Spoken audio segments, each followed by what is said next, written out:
Did Joker really fall into that chemical waste or did he not?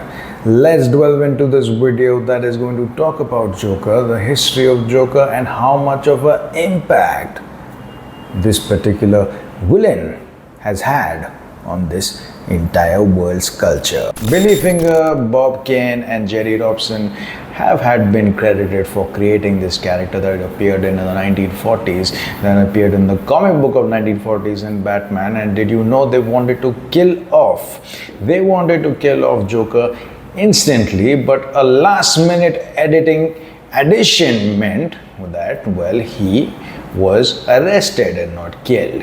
They wanted to kill him off because they didn't want to make it seem, I beg your pardon, that Batman was bad at their job. But this editing edition was added and it gave us this gift. It gave us this absolute gift to enjoy this character to the fullest. Spanning over 8 decades, Joker has appeared time and time again in this particular universe. And if you ask anyone, the impact is so big that if you ask anyone from the street, who is your favorite DC villain? Well, more likely they're going to say it's the Joker. He's had a huge cultural impact that ranges on cartoons, TV shows, movies, and dolls, or would you say toys. The man, the myth, the legend, well, he is a myth, he's fictional. Joker has had his fair share of impact in the entire world. Joker's appearance has always remained consistently same, with green hair, a suit, a purple suit.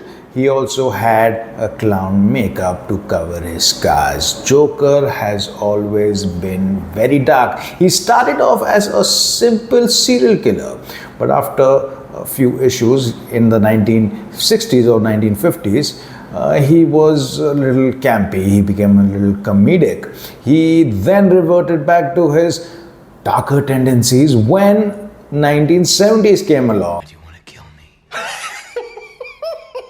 I don't want to kill you. What would I do without you? Go back to ripping off mob dealers? No. And as seen in this clip, Joker has always been obsessed with the Batman. He wants to prove that Batman and everyone else is like him. He is ahead of the curve, I beg your pardon. He wants to mess with Batman's moral fiber and he loves doing that. He lives for doing that. And well, he creates a lot of chaos just to get that rise and just to change Batman. Joker's backstory is quite debated, it's an enigma. The origins have had its different iterations and even the Joker can't keep his story straight. But when it comes down to some consistencies, there are a few of them. There are a few details, like it is believed that Joker was originally a failed comedian called Jack Napier and that he became a criminal to support his pregnant wife. During a robbery, he was pursued by Batman and fell into some large vat of chemicals. The chemicals bleached his skin, mutilated him, a disfigurement that would eventually drive him insane. This paired with the accidental death of his wife, it birthed a new persona, the Clown Prince of Crime. First time in a live-action form, Cesar Romero played Joker as a prankster less diabolical than his future versions. In 1989, Jack Nicholson played the Joker in the Batman movie of Tim Burton and he played it absolutely fantastically well, but there were some notable changes, like him being responsible for the death of Bruce Wayne's parents, and also he was part of the mafia and not a small-time criminal. Heath Ledger, legendary performance, absolutely legendary performance, and a tragic passing away as he didn't get to see his own version being played so well. The love he couldn't get, and it was an amazing performance. He was absolutely maniacal, absolutely mysterious, and absolutely a deranged criminal. Jared Leto made his appearance and it wasn't that liked. This version was more of a today's gangster, but it wasn't liked and they cut this version of Joker off. In 2019, Joaquin Phoenix played Joker in the movie Joker and it was fantastic. He showed range, he showed the absolute trauma he was going through and how he transitioned into becoming Joker.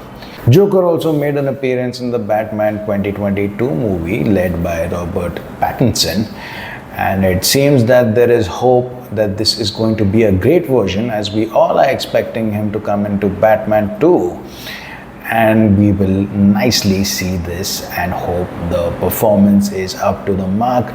So far the last Batman movie was great, and I do believe that the director can get the best out of this particular new version of the Joker. You comment down below and tell me which is your favorite version of the Joker.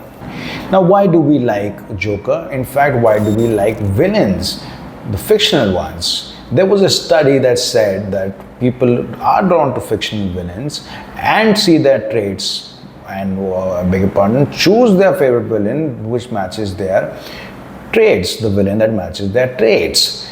But when you bring another guy, bring a real life villain, they get uncomfortable and they want nothing to do with it. So we get to live our dark desires, and Joker is, well, nothing darker than Joker.